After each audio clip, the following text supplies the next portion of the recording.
Imaginaire, utopique, idéal. C'est la vision de la ville de Thomas Huber, celle qu'il ne cesse de représenter en volume, parfois monumental, ou sur la toile.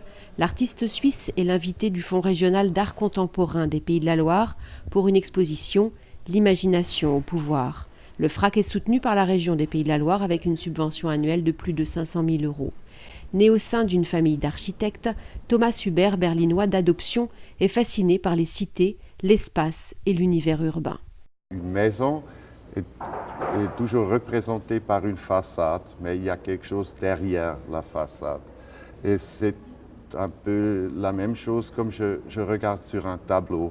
Un tableau est aussi présenté par une surface qui est peinte, mais il y a une sorte de profondeur et il y a aussi quelque chose caché derrière cette surface, derrière cette façade comparable à une maison qui cache quelque chose dans sa façade, mais aussi on peut découvrir quelque chose si on regarde par exemple par les fenêtres, si on regarde par la porte.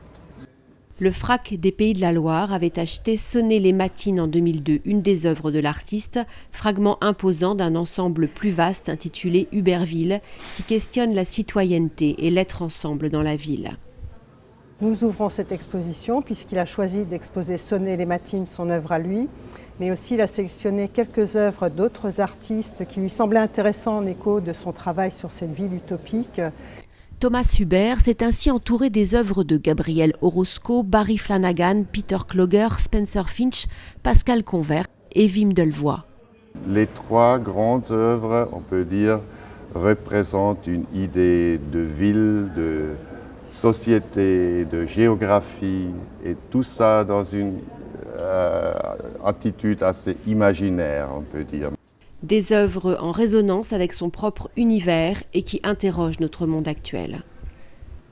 C'est un auteur important en fait. C'est vrai que la question de la modernité qui est entrevue, qui est critiquée aussi dans l'œuvre de Thomas Huber, est une donnée intéressante, je trouve, en regard de l'architecture très orthogonale du FRAC des Pays de la Loire, qui rappelle aussi cette architecture moderne, me semblait aussi être un point de départ pour orienter un axe de la collection autour d'artistes qui s'intéressent à la question de la modernité.